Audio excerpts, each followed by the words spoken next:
इसके बाद third series है पास्चन सीरीज। पास्चन सीरीज में थर्ड लेवल में इलेक्ट्रॉन का ट्रांजिशन होता है। किस लेवल से? 4 5 डॉट डॉट इनफाइनाइट से। तो थर्ड लेवल में ट्रांजिशन करना है। 4 5 4 से ट्रांजिशन होगा इलेक्ट्रॉन का, इस टाइम पे वेवलेंथ इमिट होगी। फिफ्थ से होगा ट्रांजिशन, तब वेवलेंथ इमिट होगी इस तरीके से 6 से, और डॉट डॉट इनफाइनाइट से ट्रांजिशन होगा।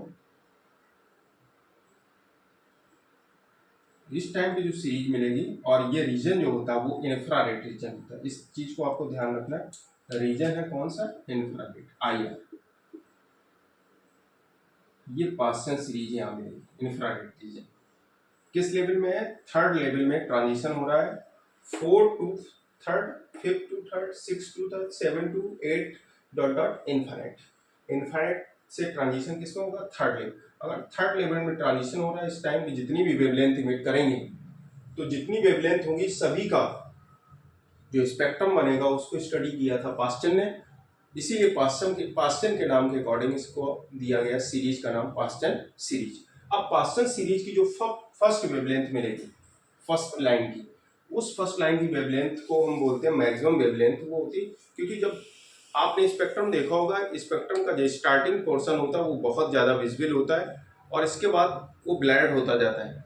तो विजुअल रीजन का उसकी वेवलेंथ मैक्सिमम वेवलेंथ होती है, इसलिए वो तेज सही विजिबिलिटी उसकी होती है, ठीक से दिखाई देता है। इसके बाद वेवलेंथ कम होती जाती है, इनफाइनाइट सीरीज के लिए बहुत ही कम हो जाती है, मिनिमम वेवलेंथ होती है, और वो स्पेक्ट्रम कम होता जाता है। मतलब एक जगह उसकी चमक ज़्यादा होती है और एक जगह कम होती है, धीरे धीरे कम होती जाती है। तो स्पेक्ट्रम का जो स्टार्टिंग की सीरीज है उनकी वेवलेंथ ज़्यादा होती है, और लास्ट एंड तक जहाँ तक सीरीज लिमिट होती है वहाँ पे वेवलेंथ कम होती है। तो इसलिए पास्चन के लिए आपको सबसे पहले वेव नंबर कैलकुलेट करने के लिए आएगा। तो वेव नंबर, इसी को हम बोलते हैं वेवलेंथ। पास्चन का वेवलेंथ क्या होगी? 1/λ इक्वल हो जाएगा R 1/N1 square minus 1/N2। अब पास्चन के लिए अगर आप इस सीरीज में फार्मूला लगा रहे हैं तो 1/λ पास्चन सीरीज के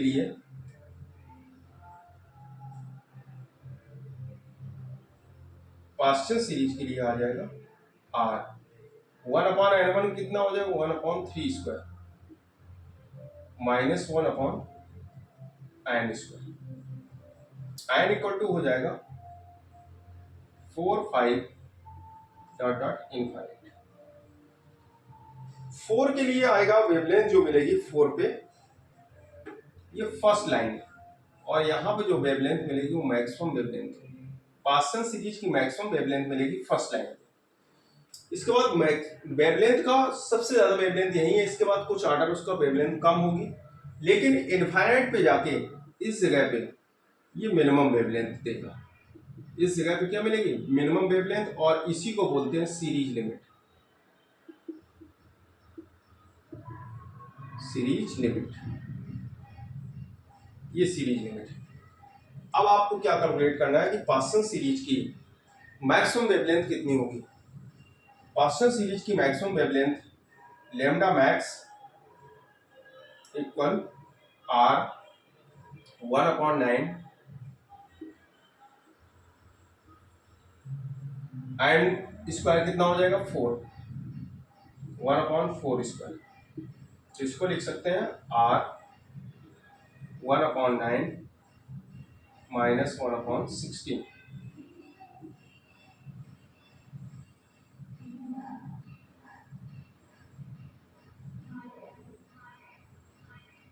कितना हो जाएगा? इसको कैलकुलेट कर लेंगे तो यहां से आ जाएगा R 16 माइनस 9/16 इंटू 9।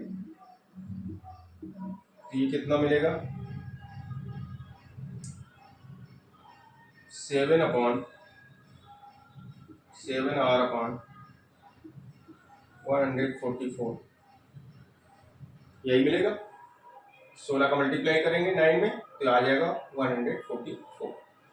ये कैलकुलेशन आपने मैक्सिमम वेवलेंथ यहाँ पे कैलकुलेट कर ली।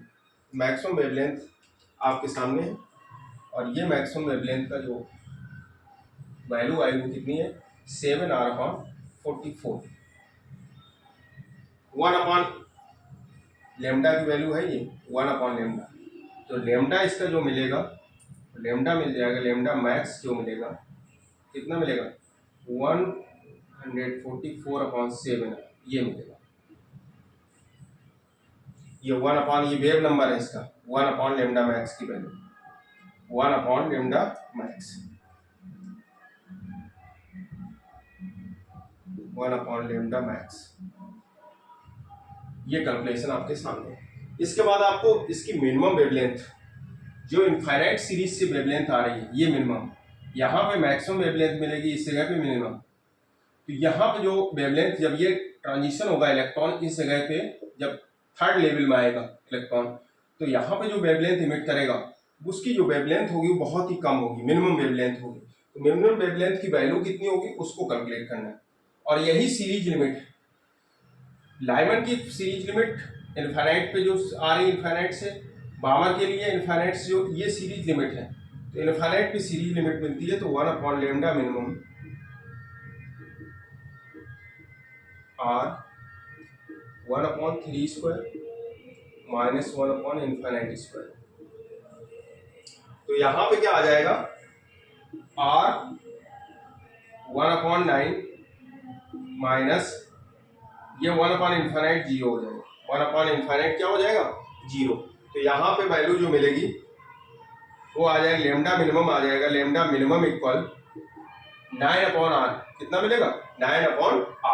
अब आपको क्या करना है, इसका रेशियो कैलकुलेट करना है। तो रेशियो कैलकुलेट करने के लिए ये वैल्यू आप नोट करेंगे, लेमडा मैक्स और लेमडा मिनिमम ऑप्शनल के लिए और न्यूमेरिकल के लिए भी जरूरी है।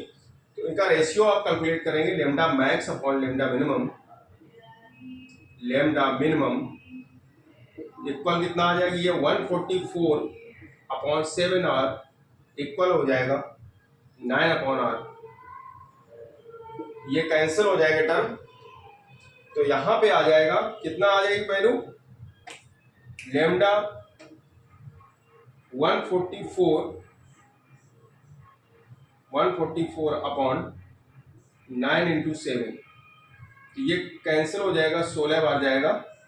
तो lambda max upon lambda minimum की जो वैल्यू आ जाएगी वो कितनी आएगी, इन दोनों का जो रेशियो निकलेगा वो 16 lambda max upon lambda minimum, इसकी वैल्यू आएगी 16/7। कितनी आ जाएगी 16/7।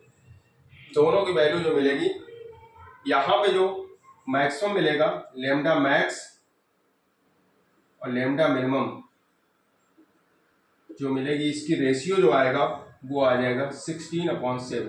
कितना आएगा 16/7। ये किसके लिए, पास्सन सीरीज। और पास्सन सीरीज एग्जिस्ट किस रीजन में करती है, इंफ्रारेड रीजन में। फर्स्ट लाइन कितने पे मिलेगी, n = 4 पे, ये ध्यान रखना है। ट्रांजिशन किस लेवल में होगा, n = 3 पे, n = 3 पे ट्रांजिशन होगा इलेक्ट्रॉन का। ट्रांजिशन किस लेवल में होगा, थर्ड में। किस लेवल से होगा, 4, 5th ... इनफाइनाइट। 4 पे मैक्सिमम वेवलेंथ मिलेगी और इसके बाद धीरे धीरे इनफाइनाइट पे मिनिमम वेवलेंथ, और इनफाइनाइट की जो वेवलेंथ मिलेगी वो सीरीज लिमिट की वेवलेंथ होती है, वो मिनिमम वेवलेंथ होती है। तो मैक्सिमम फर्स्ट लाइन जो कैलकुलेट करेंगे वो 4 पे कैलकुलेट करेंगे, सेकंड लाइन 5th पे, थर्ड लाइन 6 पे, और लास्ट लाइन जो होगी वो इनफाइनाइट सीरीज की लिमिट पे कैलकुलेट करेंगे। तो हमने केवल कैलकुलेशन आपको फर्स्ट लाइन का दिया है और सीरीज लिमिट का दिया है। ये दो कैलकुलेशन है जिससे हमें मैक्सिमम वेवलेंथ कैलकुलेट करने के लिए मिल गई और मिनिमम वेवलेंथ कैलकुलेट करने को मिल गई। दोनों का हमने रेशियो कैलकुलेट कर लिया, जो हमारे ऑप्शनल टाइप क्वेश्चन और कंपटीशन में जो एनडीए की तैयारी कर रहे हैं उनके लिए बहुत इंपॉर्टेंट है, क्योंकि ये डायरेक्ट क्वेश्चन पूछा जाता है मैक्सिमम और मिनिमम वेवलेंथ का रेशियो कितना होगा इन केस ऑफ बामर सीरीज या पास्सन सीरीज, या यहाँ पे ब्रैकेट या लाइमन किसी भी सीरीज के लिए आपको कैलकुलेट करने के लिए कहेंगे। अब हम लोग 4th सीरीज आते हैं, तो 4th सीरीज की हम बात करते हैं।